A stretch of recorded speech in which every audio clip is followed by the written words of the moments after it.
Are you ready to learn and experience the process of becoming a Medicare machine?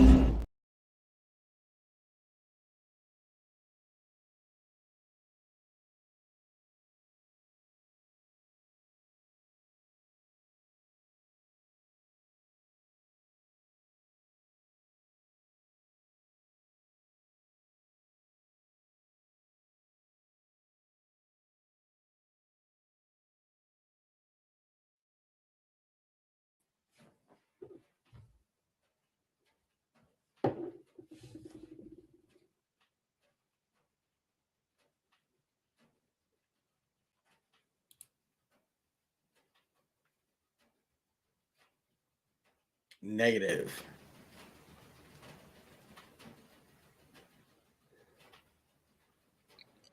How about now? Good morning. Good morning. So the camera wasn't working. The microphone was on the wrong microphone. We got this. Good morning. Welcome to the Top 1% podcast. I am Joshua Youngs, the Medicare Machine. This is Tyler Tingu, the Bomb Diggity, coming at you live in direct on a Wednesday morning. For me, it's really early. For you, it's like, okay, your day should have already started. Should have. How's it going? How was yesterday in the last couple of days? Yesterday was fantastic. Got to take Sawyer out and go do some community partnership, referral partnership building. Had a really interesting couple of interactions, and then had a few very promising interactions with some of the folks in the area that we connected with. So, well, don't be so vague, buddy. Give everybody the details. Where were you going? The last place that we went to was probably the best. What kind of locations were you going to? Let me interview you. I'll work you through this. Okay, ready? I'm ready. Yeah. All right. So we checked out a couple of doctors' offices. One of the big things that in that area specifically, and seems like up in this, just in New York in general, is that most of the doctors' offices and facilities seem to be tied in directly or owned by.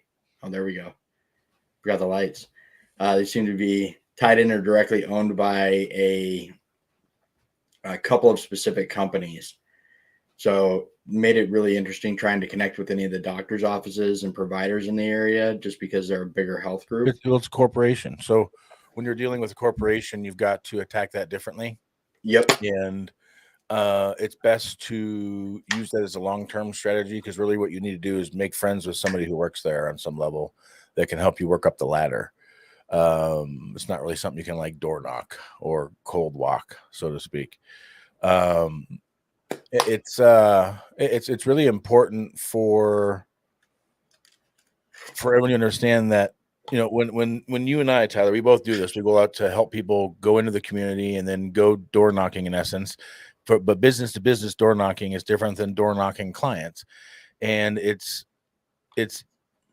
easier to door knock business to business because you can frame things and you can control the conversation, because you can do a lot of research. You can do dry runs, you can do cold calling, and so that would be the next level of stuff that I would add into what Sawyer is going to do, is make sure you call ahead. And when you call ahead, get some information about the place and the people that are there, anything you can, so that when you go in there, you're not starting at square one. You're starting with a competitive advantage on the hill, so to speak. Absolutely. Yeah, that's one of the things that we talked about, because going into it, I wasn't sure. And Emily in the chat posted up Ascension would be exactly one of them that we were dealing with. Actually, not Ascension specifically. It's the New York affiliate that they bought, but I wasn't aware of this going into it, which offices that he had, looked into and did a little research on in the area. So then that's our game plan, is to attack it a little different. We might also try to get involved any like carrier reps or anybody that we have a relationship with in the area to help us get plugged into facilities where they might have that relationship. So It's a little bit of a longer process, like you said, long game, a lot harder to get into there. But because of the size and the nature of that bigger corporation, it can also be more profitable long term if you can get it to work. So, going into some dentist office, we had a little more success with that. One that was really promising actually doesn't take any insurance at all. And at first, when I was talking to him, I kind of did the initial one, and that was the first one we ran into. I could almost see the look on Sawyer's face was like, oh, they don't work with insurance. But the pivot and everything on there was directly into, well, are you willing to bill out of network? Oh, absolutely. We can bill out of network. Okay, perfect. So if someone came in with, like I know United and Aetna in the area, they have direct reimbursement benefits and they'll bill out of network. And she said, oh, yeah, absolutely. And we just lost a doctor, so we're a little bit overwhelmed, so we're out. But a lot of those patients are kind of leaving and going to other areas, so we are looking to add new patients. So it will be a really good opportunity to get plugged in there and get connected with it. And I think one of the things that gets forgotten about on there, and one of the things I went over with Sawyer when we were leaving and we got in the car, how to make notes on the card and everything else to make sure you're doing the follow-up on that, because it's one thing to pop in and say, hey, you plant the seed and never water it. Yeah. I wonder why it didn't grow. You know exactly. What I mean? Yeah. So why don't you give a few tips of what you look for when you're looking for a location? Generally, I'm going to look for somewhere that there's an opportunity for a mutual or symbiotic relationship, something where I can help them or the agent, whoever, can help the facility in some way by creating that reciprocation obligation, in essence, to make it mutually beneficial. You owe me $3 for saying that. Perfect. Got the license. I'm all right. Bought the rights. So yeah, the key, I guess, the key to infiltrating and creating a relationship is taking the time to do the research part. And so I did a training with Cody last night. Cody was off camera most of it, but I went over the details of going into the research part of the whole operation. And the research is the most important aspect of it, because that's what gives you the competitive advantage. In essence, that's your practice. That's your opportunity to game plan for your strategy of what you're going to do. And as an example, if you guys could have known going into it that they didn't take insurance, you could have approached that conversation differently. And you could have, and the angle I think of right away is there's a couple of MAPDs, at least in Colorado, I have to check in New York, that have a dental reimbursement where, and the one tip I would give you, Tyler, is anytime you're in that situation, the joke I go to every time, whether it's a client, dentist office, whatever, and it works every single time, is basically say, okay, so I know you're not a network. However, this is a real dentist and they do have a license, right? This isn't a back of the van type of situation. And they always laugh and they go, no, we're a real dentist. And I go, well, good. Then as long as you're willing to give the client or the patient the bill and or a summary, and basically if the client pays cash, with some of them MAPDs, they pay cash, we send the receipt to the carrier, they get reimbursed directly. And that creates an opportunity to create a symbiotic relationship where you're literally bringing them revenue, right? And you can, in the form of revenue, how much revenue does 10, say you refer 10 people to a dentist office and each of them have $2,000 of dental to use. So that's quite a bit of revenue for that office potentially, where you're now giving enough up front where you do create a back end vacuum, which is called reciprocation obligation, where they like you a lot more when you're able to bring something to the table. If it's for profit, so most dentist offices are not running a pro bono shop, right? Maybe they have one day a year they do that, but typically It's not, and I would, by the way, if you're trying to get involved with a dentist office, figure out which day of the year that they do the free dental work for a day. And then what I would do is crowdsource fund. So I'd go around the community and say, I'm gonna put down $2,000 personally, and I try to get other businesses to match me or donate something to the cause, to where maybe you can extend another day of free dental, but then you're the sponsor of the second day, right? And using creative, outside the box thinking to open up, not only because that betters your community, because now you got more people who have an opportunity to get their mouth fixed. And there's a lot of things with dental that maybe a lot of agents don't pay attention to. You dealt with a lot of dental stuff in your life. I've literally worked in dental offices. I've had an opportunity to be a dental assistant for a couple of opportunities, which is an interesting experience, where you're assisting the dentist do a root canal or something, where you're on the suction and all this. And doing that, I learned a lot about dentist stuff. And your mouth health, believe it or not, has a massive amount to do with the rest of your body's health. And you can literally, by not brushing and doing other things and letting plaque get out of control, the same plaque that gets on your teeth is the same plaque that clogs your arteries. And it can get into your bloodstream. And once it gets in your bloodstream, it starts, your mouth can literally be the thing that's clogging your arteries if you're not taking care of it properly. And so some people just can't afford to go in, Tyler, your family of 6, if you all go get your teeth cleaned, how much money does that cost? Oh yeah, no, that's thousands. If you're paying cash, it's like $2,000 right there just to get your teeth cleaned, one round, and they want you to come every 6 months. And so again, the impact, the other part of it is, when I was a kid, Tyler, you can vouch for this. I went, it was like 27 months without any 2 front teeth. And if you've never experienced the social meanness of others when you don't have 2 front teeth, or you have any missing teeth, it's not a confidence building exercise. It's a grit and it makes you tough skinned, is what it makes you, because eventually you have to learn, I don't care, shine on with my gap. I'm okay with that, right?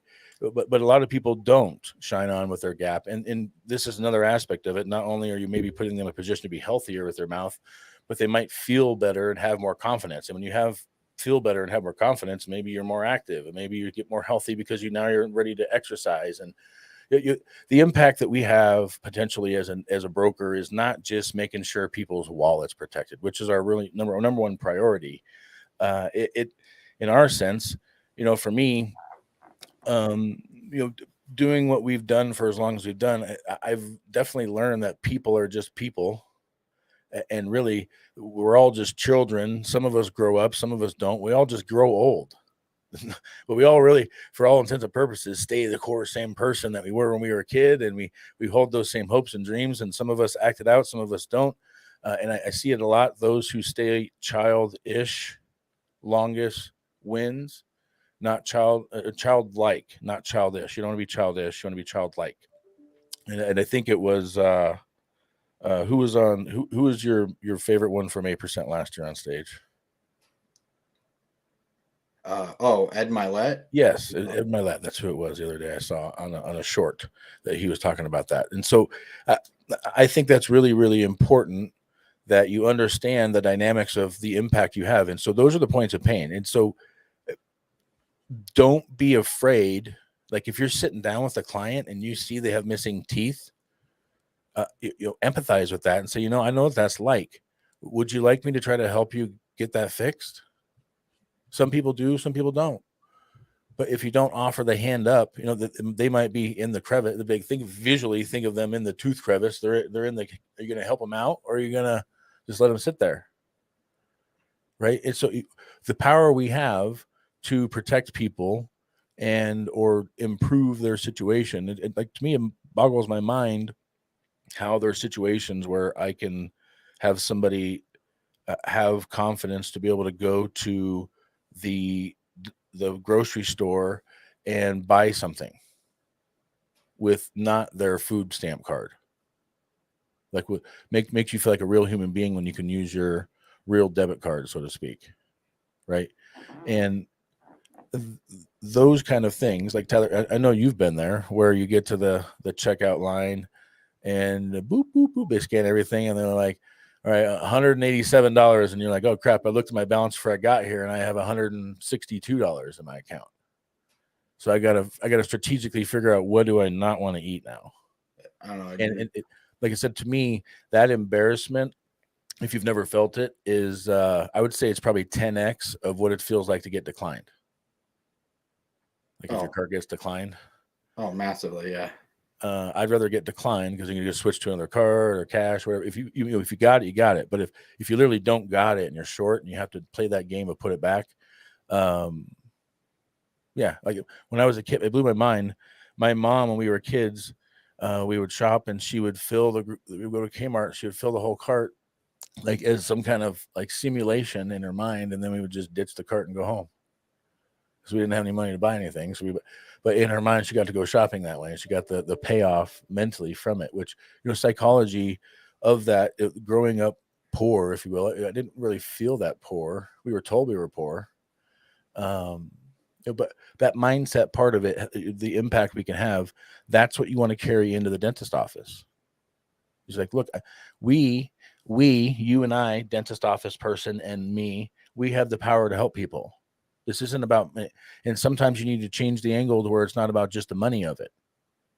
Right. And so the gatekeeper is who you have to get on your side first. Oftentimes what I find, Tyler, based on the colors, what do you think most color I find is sitting at a front desk? Generally a yellow. All day long. So do you think they give a crap about the profit of the company? Generally, no, because they're sitting there in a just above minimum wage job, feeling overworked and underpaid oftentimes, and they're doing it because they care about people and they enjoy the interactions with people and helping people and all of that. And so when you're able to spin the angles, you got to understand who you're talking to create the relationship, because the cool part of what we do is there's a win-win-win-win. Basically, there's a win for us, there's a win for the client, maybe one or two wins for the client. There's a win for the doctor's office, there's a win for the pharmacies, there's a win for the gyms when they get a gym membership, there's a win for the grocery store when they get a grocery card. There's all kinds of wins across the board with virtually very few negatives, as long as you do your job correctly.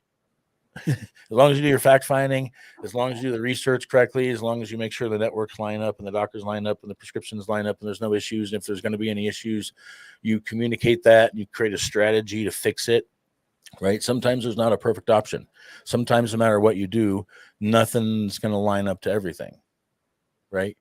And that top 1% mindset when I'm working with Dylan right now is it's really about finding a way to make it happen for somebody. It's not about finding a reason to not do it right now, because that's your mind's going to tell you that. The easy way, Tyler, what's easier, to push for an application on the phone or push for an appointment on the phone? What's easier? What's easier? An appointment. Okay. What's easier? Push for I'll send you information or push for an appointment? I'll send you information. Okay.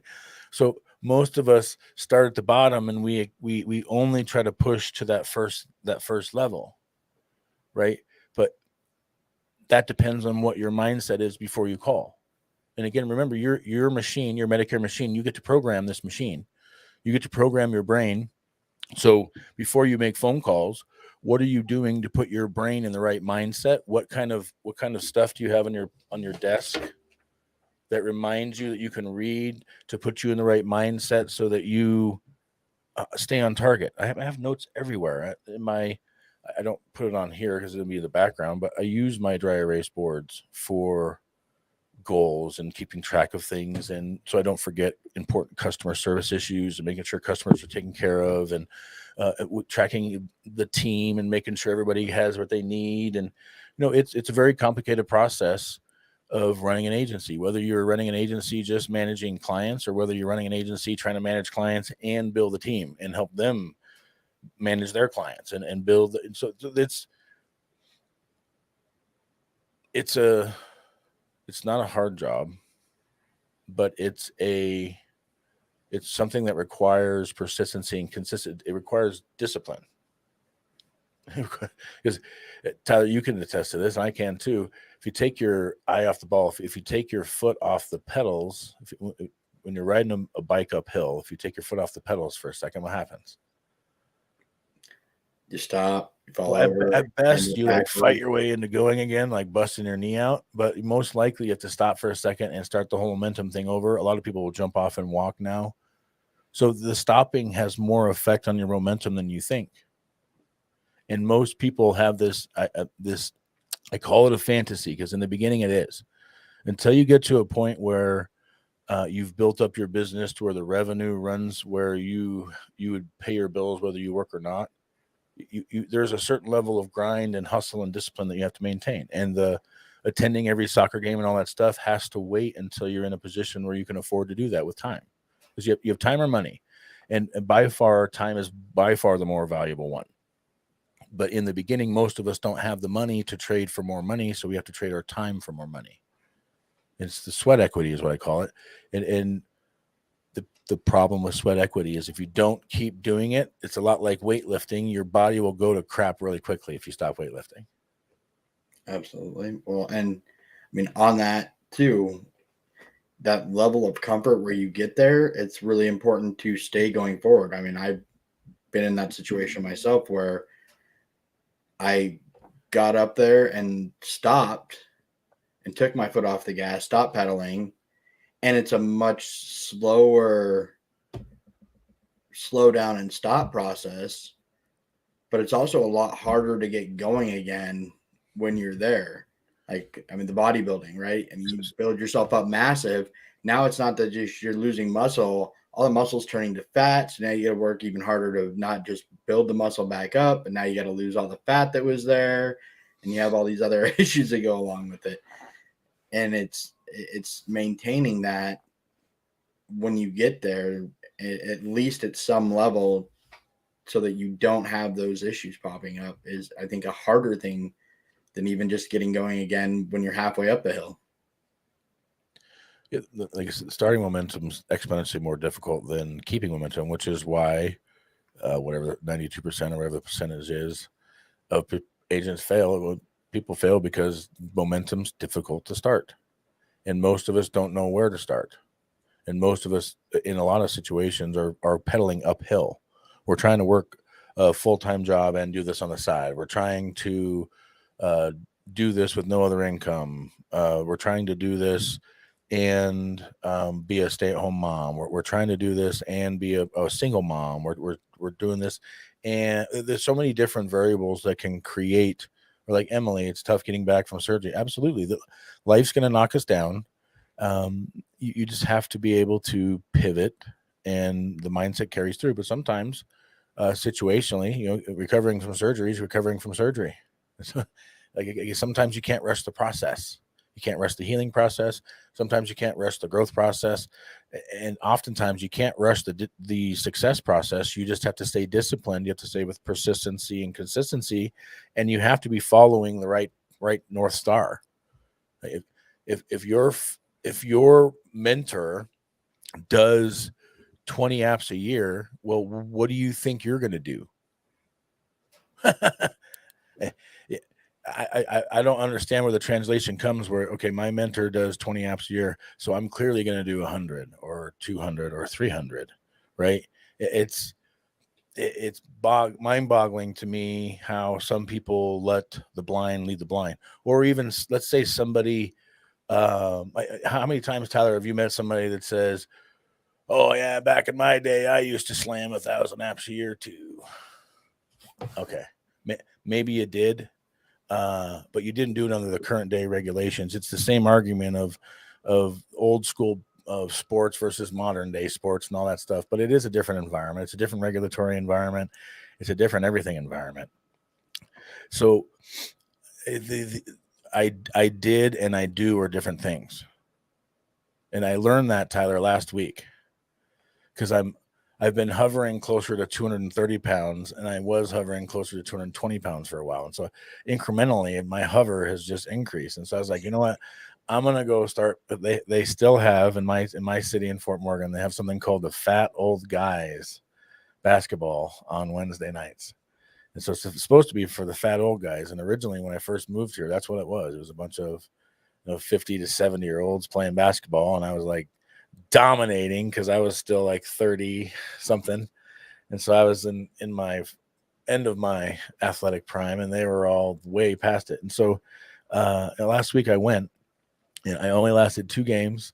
We lost both games. My mind, Tyler, my mind knows what to do. You know that. My body just wouldn't do the things that I needed it to do at the speed that I needed it to do it. Really, all I can do is shoot. So if you guys want to play a game of horse, I will whoop you all day long and one day next week too. But I need to definitely, I'm not going to stop going because when I left, I was like, I feel like I need to retire from basketball right now. I left there. I almost sat in my car and felt sorry for myself for a minute. But I stopped. And I was like, what are you doing? You're going to have a midlife crisis because you can't play basketball like you used to be able to? Well, you're carrying like 50 more pounds than you used to. So drop 20 of those and see what happens, right? And so that you just got to change your mindset, and that's going to happen. And the moral of that story is it's going to happen. Whether it's you going back to try to play basketball, or whether you're trying to enter this business for the first time, or whether you're trying to do a seminar for the first time, or whatever those things are, give yourself a little bit of grace and patience and understand that this is a process to get back. And check with me in 6 months if I have the discipline to go every week for the next 6 months. Check with me at Christmas time and see if I'm not whooping people. And then I'll challenge Cody Askins to one-on-one for some money, and we'll see what happens. We'll see if he takes me up.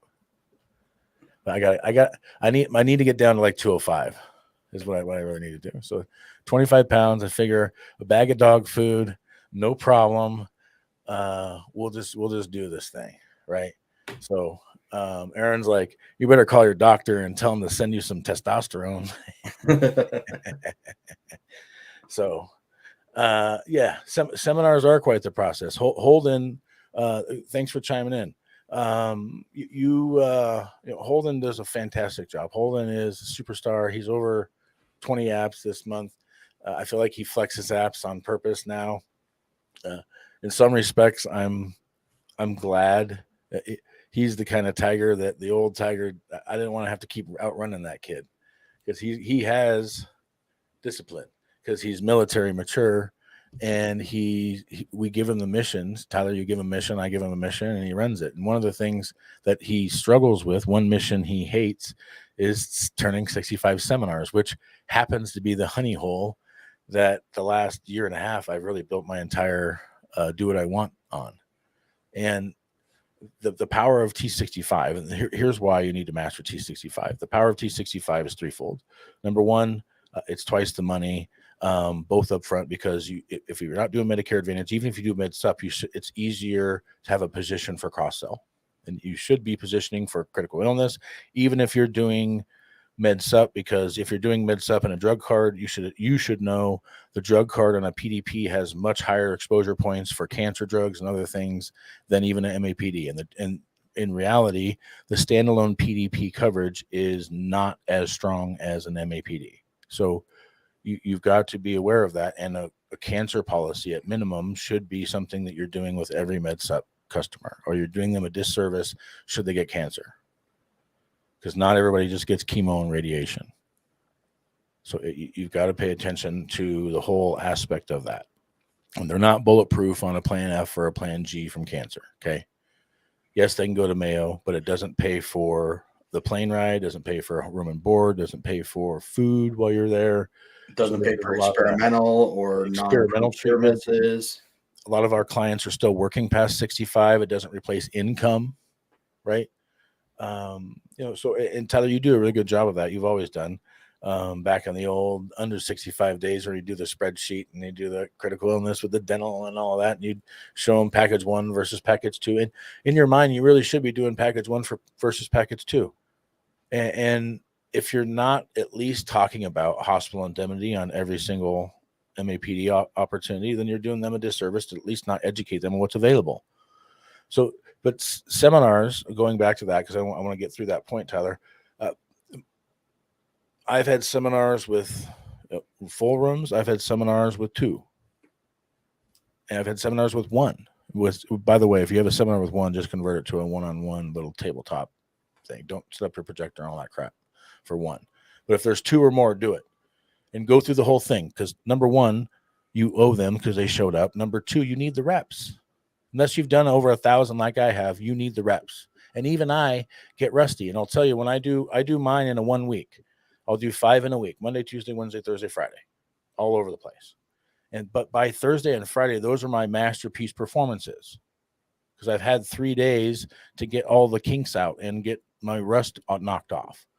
And those Thursday and Friday performances I've had standing ovations at the end of a freaking T65 seminar, which still to this day, when I think about it, I always just laugh. Like, what? Well, what entertainment are these people watching where my value exceeded that? You know what I mean? But now think about the other side of that. How many of those people do you think are clients now? Like all of them? Yeah. and the ones that aren't will be when they do retire. Right? And that's my mindset of the T65 model is you don't need a room full every time. Do we want a room full every time? Yes. But to get a room full every time, honestly, you need to spend between $3,000 and $5,000 between a blend of direct mail and shout out to Justin Brock. He gave me the crash course on what they're doing for their T65 seminars with Facebook and funnels and things. And so I started to integrate some of that. And frankly, I haven't gotten a ton of RSVPs out of that. I've gotten some, but what I have gotten is a lot of valuable intel of where people want these seminars to be at. When are you going to do one in Fort Collins? When are you going to do one in Littleton? When are you going to do one in Monument? When are you going to do one in? People started throwing all these cities. We're doing one soon, so here I'll send you the RSVP momentarily. Like, and that's the power of trying new things. Because how many times, Tyler, have we tried Facebook marketing?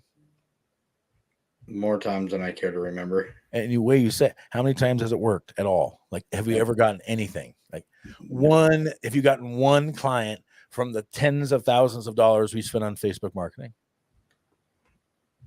I can say I've gotten one now from seminars. Right?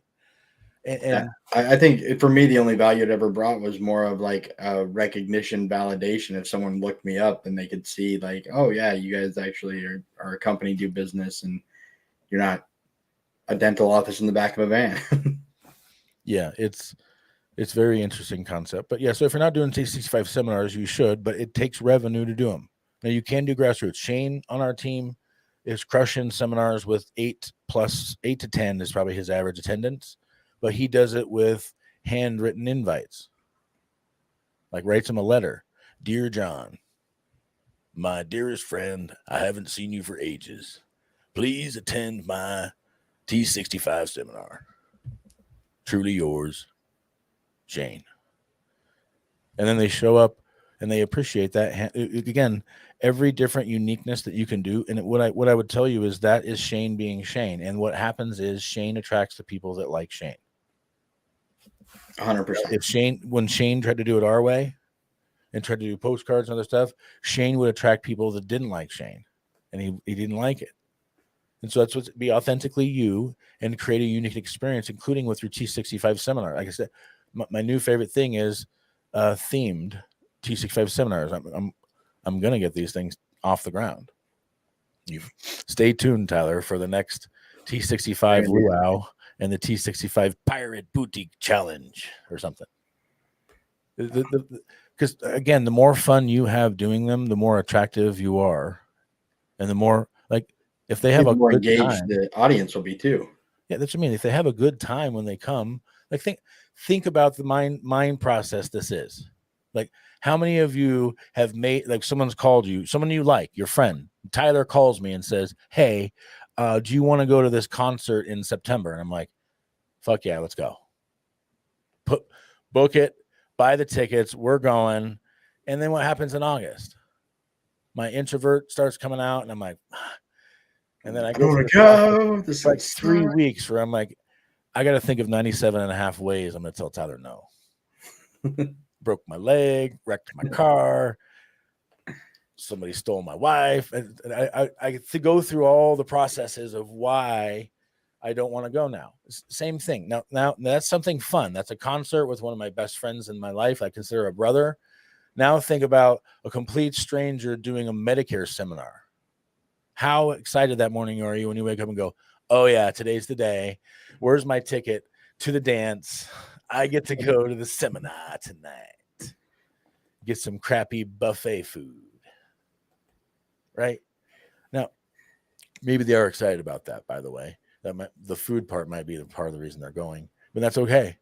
All you got to do is get them in the room with you, and then it's your job to be an engaging, fun, educational presence that makes them feel like you're going to treat them with honor and dignity, aka like family. Treat them with integrity. Give them the inside and inside. Be completely compliant. Following the letter of the law is a trust building exercise. Tell them that. Tell them the rules you don't agree with, but tell them their rules so we follow them anyway. Holden, I love learning about Medicare. I'd go to a Medicare seminar and grab a free dinner. Yeah, maybe you would now. Green. Excuse me. But I'm going to call BS on that a little bit. I can think of a few different topic seminars that you'd go to instead if they were offered. Oh, but again, that's the point. Holden is the type of person who loves to learn. So, yes.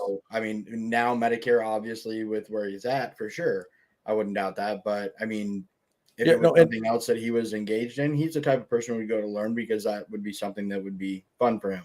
Holden, if you do not do a veteran-themed seminar, I'm going to kick you in the shin. Like, you could go all out with that. And if you need help creating a theme around that, you let me know and I'll help you construct that. Depends on the food. Yeah, we're not doing MREs. Don't worry. But you should have, be epic. No, you should bring a couple to tell them, okay, this is an authentic veteran experience and we're all doing MREs. That would be good. Yeah, that would be great. But yeah, I would do it on a Friday, and I would do the Red Friday thing. And basically, I would say I want to make every seminar I do Veterans Day. And any veteran that comes gets a special, get little flag pins that you can hand out to all the veterans that show up at your meeting. Because I ask, in fact, I'm stealing that idea for myself. I ask at every seminar I do, are there any veterans here tonight? Because I need to know that, because if they have TRICARE or VA, it's different advice I give to that person. But why not have a bunch of flag pins that you say not only thank you to that veteran, but you give them something they can take home, and every time they see it, they think of you. He keeps a month's worth of MREs in the basement. No, perfect. I'm telling you, what is that going to attract? If you start doing veteran-themed T65 seminars, you're going to start to attract all the T65 veterans in your area.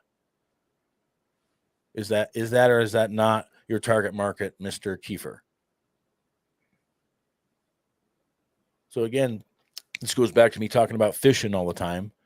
But I took Paige and Jacob and that fishing the other day, and I was lazy, Tyler, because there was a popper on my pole already. But it's April. So what's the water temperature in Colorado? Like 52 degrees. All the fish are sitting there like shivering, wondering if they're going to live to spring. And I'm trying to throw a popper where they got to like throw out energy and go attack something at the surface. And so we caught nothing, right?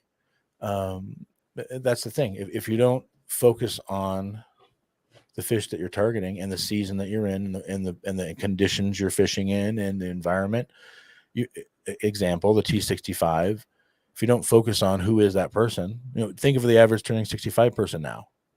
What are they stressed about? How many years do I have to work? I don't know if anyone saw the review I posted the other day. It wasn't a review. It was just a text message I got.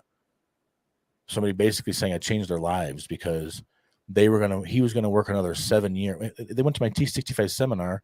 When I started talking to him, like, he's going to work another 7 years so I can keep health insurance. And I was like, what? I go, that's the only reason you're going to keep working? Like, time out. You do not have to be a slave to your job to keep her insured. We can get her insured too. No problem. And she got a med sup. He got to make her Advantage.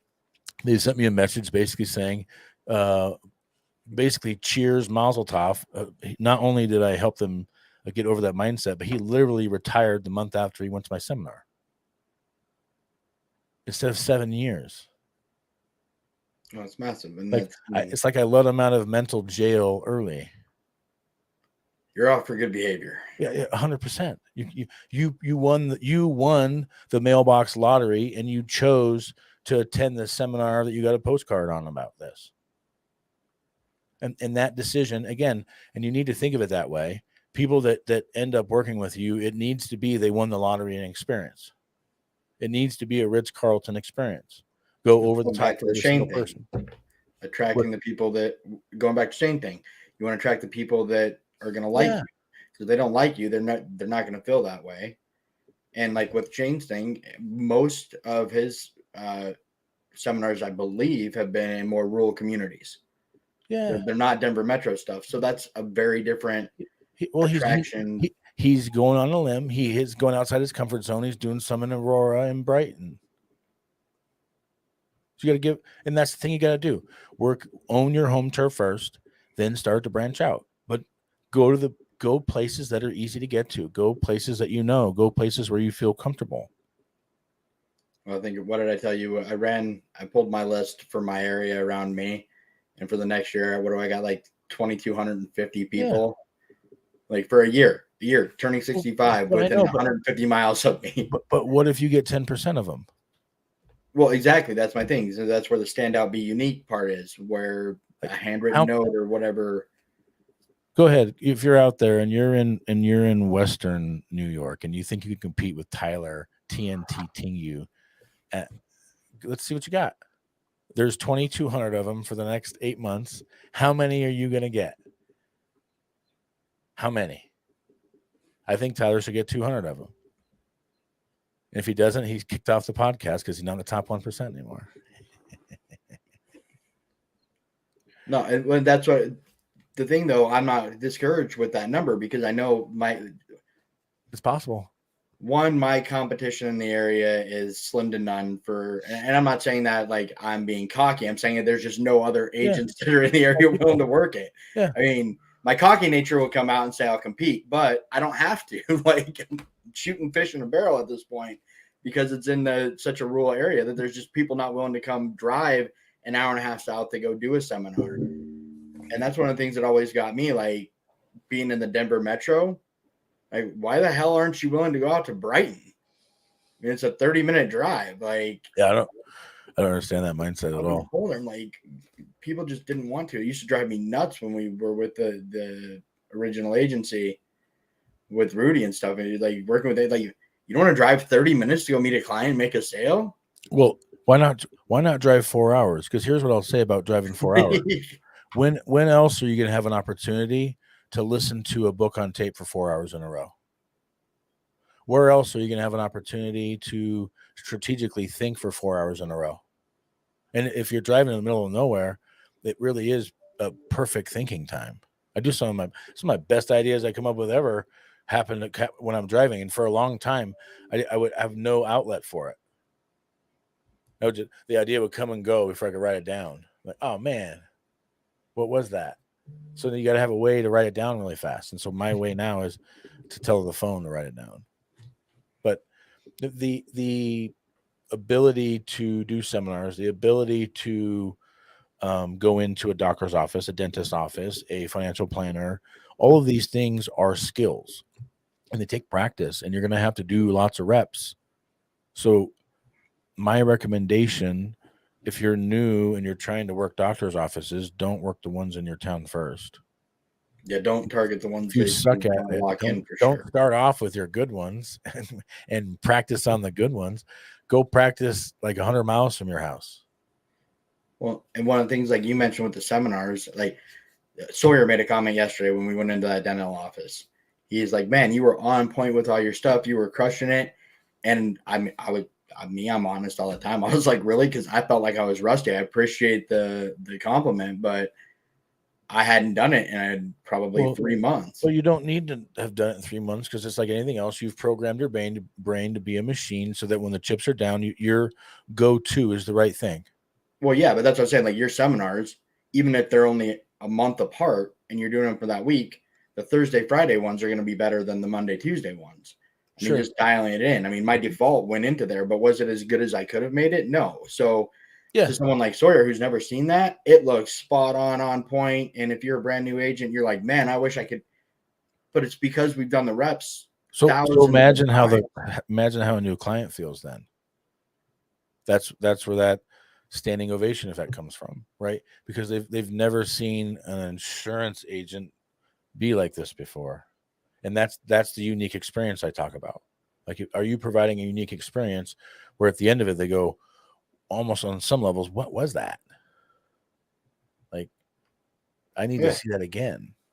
Well, because I guarantee the first time you did a seminar, you didn't get a standing ovation. And I guarantee the first time I walked into it. I hated, I failed speech class in middle school and high school. I for a long time, my extreme insecurities created a vacuum where I was deathly afraid of what people thought. So I for a long time, even now I've said a few times today.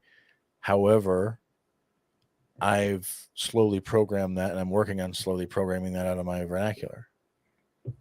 That was part of my fear, was my propensity to say every 4 seconds, and I couldn't control it.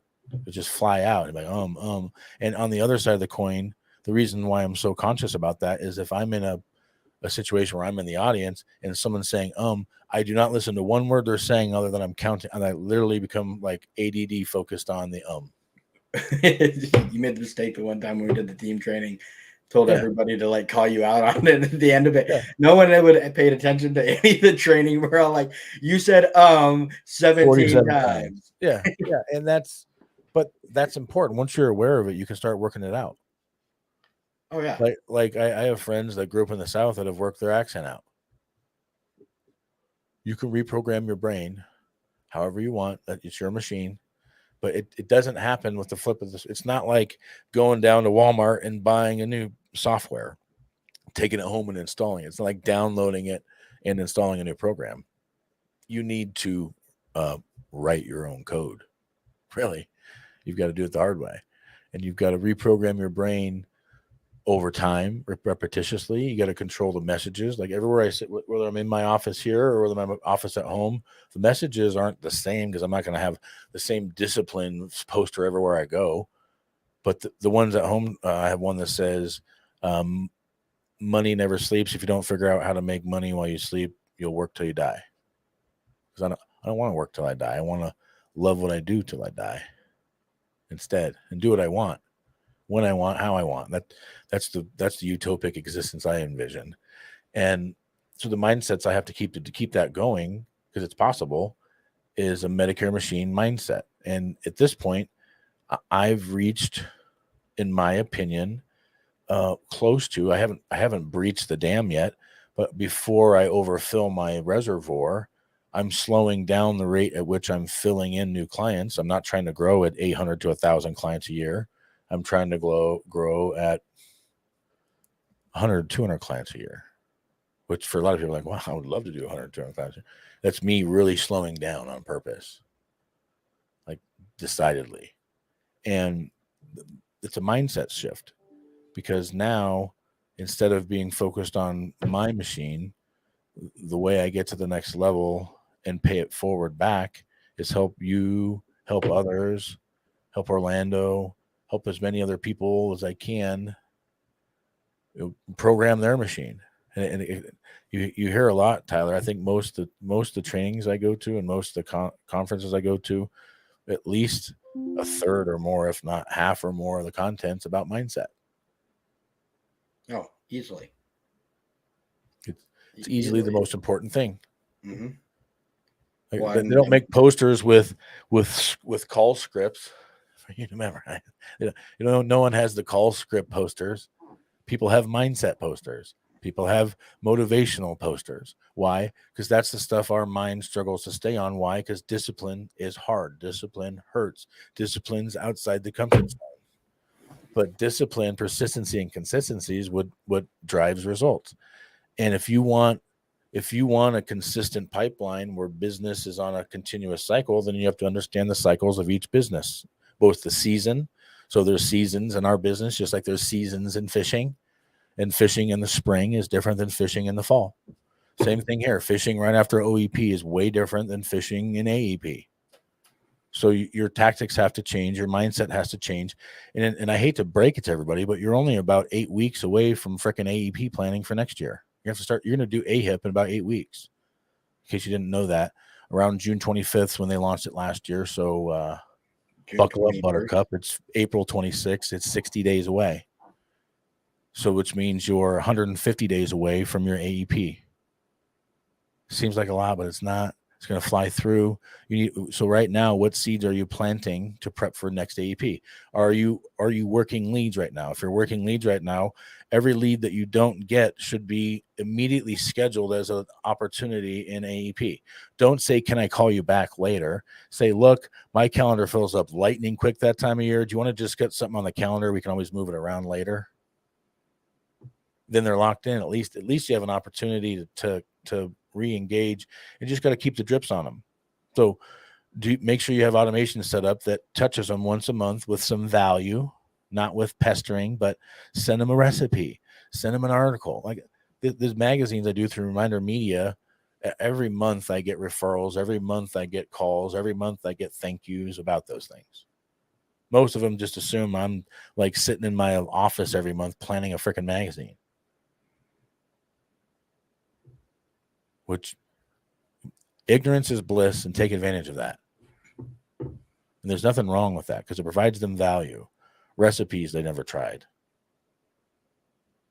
Right? And you can customize the message. Same thing. If you can't afford to do Reminder Media, then do your own thing. Do your own newsletter like Holden Kiefer is doing. Do your own podcast. Do your own everything. It feels like no one's watching. Like today, we've flown in rows between like 4, 2 at the highest. I think we've had 12 people watching at one time. And would I rather do this in front of 100? Yeah. No. But we haven't earned that audience yet. We've provided value. We're going to continue to provide value every week. We're gonna have guests on here that provide value. We're gonna keep the conversations towards helping insurance agents get to the top 1%. But here's the thing. It's the top 1%.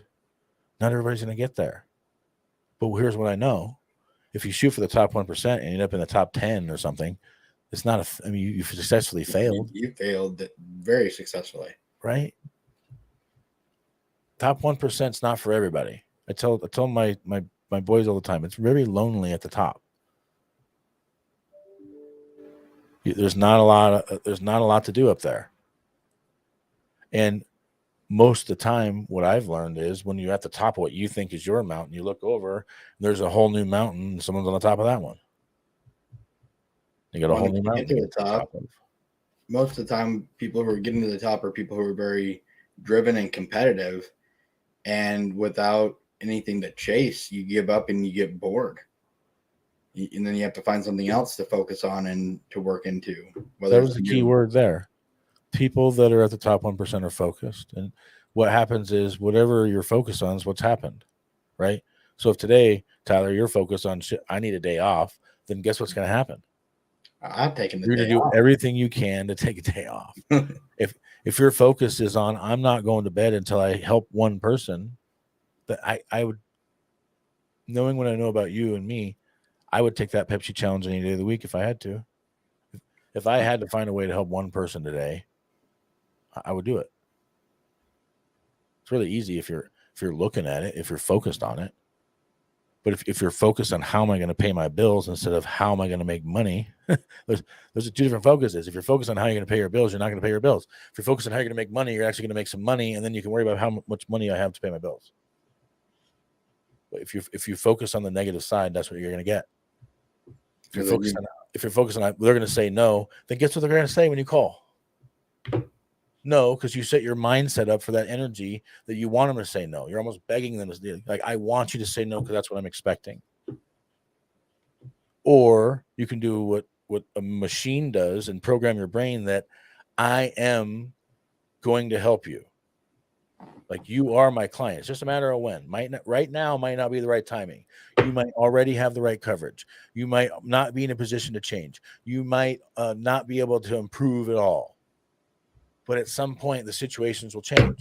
Every year, the plans change. And every year, our health on some levels, on some type of, at best, plateau, more than likely, at some level of downward trajectory.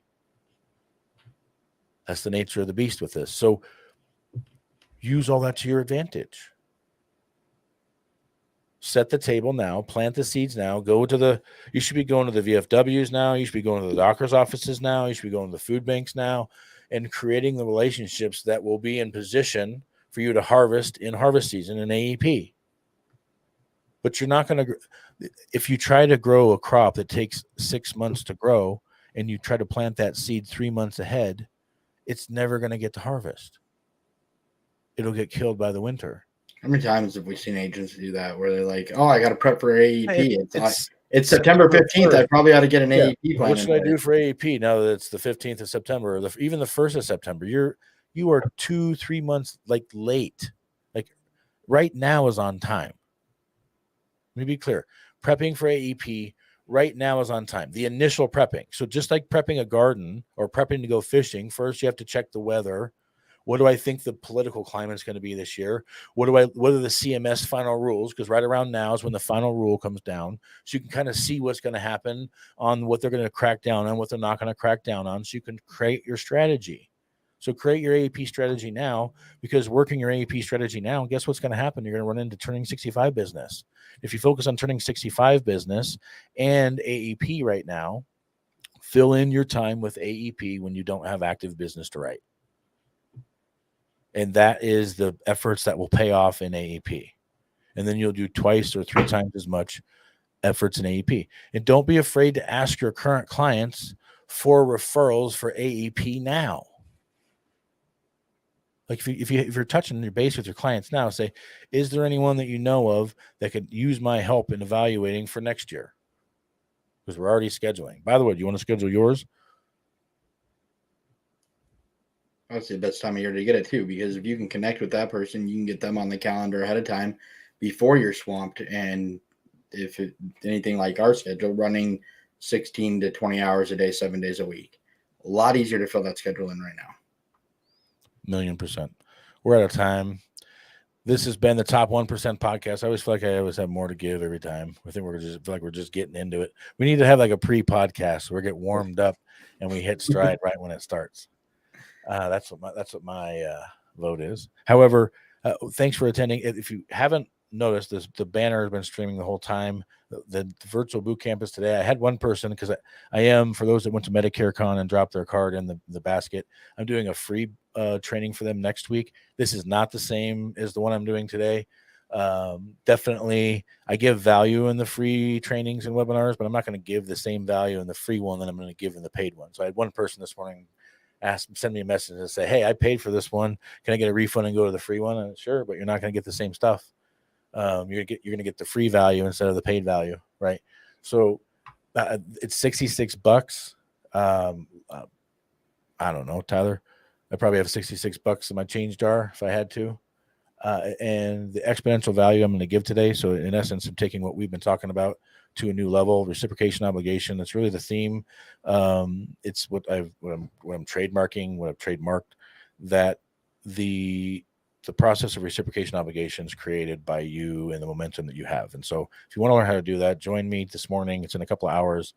Otherwise, we do this every Wednesday morning, 7 a.m. Mountain, 8 a.m. Central, 9 a.m. Eastern, where Tyler is. We're here. I'm Joshua Youngs. This is Tyler Tingey right next to me. We've been, in essence, friends and brothers since we were 4. We are here to help you. So if you need help, reach out to us. We're not just going to try to recruit you. We'll try to help you, right? We're not I think a lot of people would vouch for that. I'm not like a heavy, hardcore, high intensity recruiter. I do save people from time to time from bad situations and bad things. Don't worry, I won't let somebody become your Carol Baskin. That's my new mantra, Tyler. I'm gonna run with that until the day I die now. But yeah, everyone have a wonderful day. Lisa, great to see you. Great to see everyone. Holden, thanks for joining. Emily, as always. Angie, hope to see you soon at a boot camp near you on the virtual. We'll be in Orlando in a couple of weeks. Justin and I will be in Memphis at the end of the month.